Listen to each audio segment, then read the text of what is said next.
آج ہم اس ظالم معاشرے کے ایسے پسے ہوئے مظلوم طبقے کا ذکر کریں گے جنہیں ہم اکثر روڈز پر، گھروں میں اور مزاروں پر بھیک مانگتے ہوئے قابل ترس حالت کے اندر دیکھتے تو ہیں، مگر خوف، بد دعا اور حقارت کی وجہ سے نظر انداز کر دیتے ہیں۔ یہ ہے اس معاشرے کے اندر شاہ دولہ کے چوہے کے نام سے مشہور ایک ایسا طبقہ جس کے بارے میں طرح طرح کی روایات اور کہانیاں مشہور ہیں۔ یہ لوگ آخر کون ہیں؟ یہ کہاں سے آتے ہیں؟ ان کا یہ نام کیسے مشہور ہوا؟ اور ان کی زندگی کی اصل کہانی دراصل ہے کیا؟ آئیے جانتے ہیں۔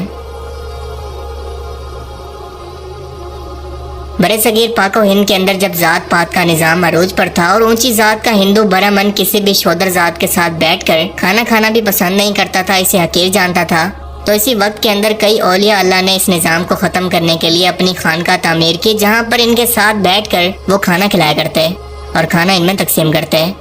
ہندو اس عمل سے کہ کوئی برہمن لگنے والا خوبصورت بزرگ ہمیں اتنی عزت دیتا ہے، اس کے دین کے اندر ذات پات کی کوئی حیثیت نہیں، اس سے بہت متاثر ہوئے اور اسلام قبول کرنا شروع کر دیا۔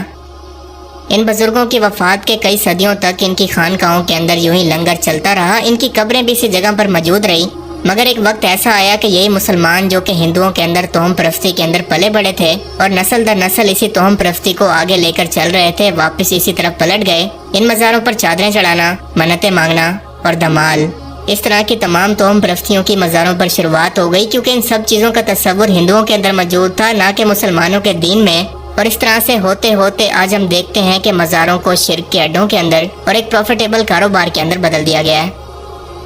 اسی لیے قیامت کے روز یہ بزرگ بھی ان مشرک لوگوں سے اعلان برات کرتے ہوئے اللہ سے کہیں گے کہ اے اللہ، میرا ان لوگوں سے کوئی واسطہ نہیں۔ ان سے پوچھیں کہ ہم نے انہیں کب کہا تھا کہ ہماری قبروں کو سجدہ گاہ بنائیں، یہ شرک کریں۔ پاکستان کے شہر گجرات کے اندر ایک بزرگ کا مزار ہے جن سے طرح طرح کی توہم پرستیاں اور روایتیں مشہور ہیں، اور کہا جاتا ہے کہ جو بھی یہاں پر بے اولاد شخص آ کر دعا مانگتا ہے اپنی اولاد کے لیے، اس کی ہر دعا قبول ہوتی ہے۔ اور ان بزرگ کا نام ہے سید کبیر الدین شاہ دولہ دریائی گنج بخش، اور ظاہر ہے کہ یہ شرک ان سے منسوب کیا گیا ہے، کیونکہ دعا ایک عبادت ہے اور عبادت صرف اور صرف اللہ تعالیٰ کی ہی جائز ہے۔ اولاد جیسی نعمت عطا کرنا صرف اور صرف اللہ تعالیٰ کے بس کے اندر ہے کہ کسی کو بھی چاہے تو عطا کر دے یا کسی کو محروم رکھے،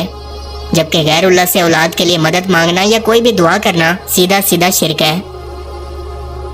مشہور ہے کہ یہاں پر اولاد مانگنے والے کو یہ نعمت تو مل جاتی ہے، لیکن اپنی پہلی اولاد انہیں اس خانقاہ کے حوالے کرنے پڑتی ہے، جس کے بعد اس مزار کے کرتا دھرتا اس بچے کے ساتھ جو سلوک کرتے ہیں، صدیوں سے ظلم کی مثال نہیں ملتی۔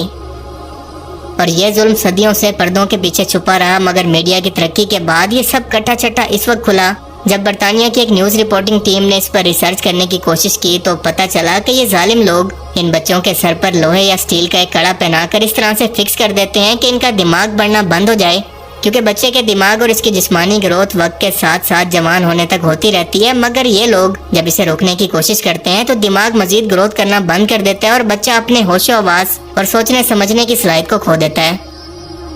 وہ ایک زندہ لاش بن کر رہ جاتا ہے جسے اپنے آس پاس کی کوئی خبر نہیں ہوتی، نہ وہ بول سکتا ہے، نہ وہ سن سکتا ہے، اور نہ ہی اسے پتا ہوتا ہے کہ یہ لوگ اس کے ساتھ کیا کچھ کر رہے ہیں یا اسے کیا کروا رہے ہیں، اسے اپنے وجود کی خبر نہیں ہوتی۔ اور ایسا صرف اسی لیے کہ یہ خانقاہ کے لوگ اس سے بھیک منگوا سکیں، لوگوں کی توہم پرستی کا فائدہ اٹھا کر، کیونکہ انہی لوگوں نے مشہور کیا ہے کہ ان شاہ دولہ کی چوئیوں کی بد دعا بہت لگتی ہے، اسی لیے انہیں ہر صورت بھیک دینی چاہیے، حالانکہ سچ تو یہ ہے کہ یہ اپنے ہوش کے اندر ہی نہیں ہوتے۔ تو لاجیکلی جو بندہ اپنے ہوش کے اندر نہیں ہے وہ کسی کے لیے بد دعا یا دعا کیسے کر سکتا ہے؟ یہ بھی مشہور ہے کہ ان کے سر پر ایک پنجے کا نشان ہوتا ہے جو کہ بابا جی کا آشرواد یا ان کے ہاتھ کا نشان ہے جنہوں نے یہ اولاد دی، مگر سچ یہ ہے کہ یہ اسی کڑے کا نشان ہوتا ہے جس کی وجہ سے سر کی جلد بڑھنے کی بجائے ایک جگہ پر اکٹھی ہو کر ان حیوانوں کی صفاکی اور درندگی کا نشان یوں چھوڑ جاتی ہے۔ اولاد دینا یا اس سے کسی کو محروم رکھنا صرف اور صرف اللہ تعالیٰ کی قدرت میں ہے، اور یہ بات سچ ہے کہ اگر اللہ کے ولی اور نیک بندے سے کہا جائے کہ وہ آپ کے لیے اللہ سے دعا کریں کیونکہ وہ اللہ کے قریب ہیں، تو اس میں اس وقت تک کوئی حرج نہیں جب تک کہ وہ بزرگ زندہ ہوں، اور دوسرا ان کے لباس سے لے کر جسم تک اور ان کی عادات سے یہ کنفرم ہو جائے کہ وہ اللہ کے ولی ہیں، مانگنے والے نہیں بلکہ لوگوں کو دینے والے ہیں، انہیں دیکھ کر اللہ کی یاد آتی ہے۔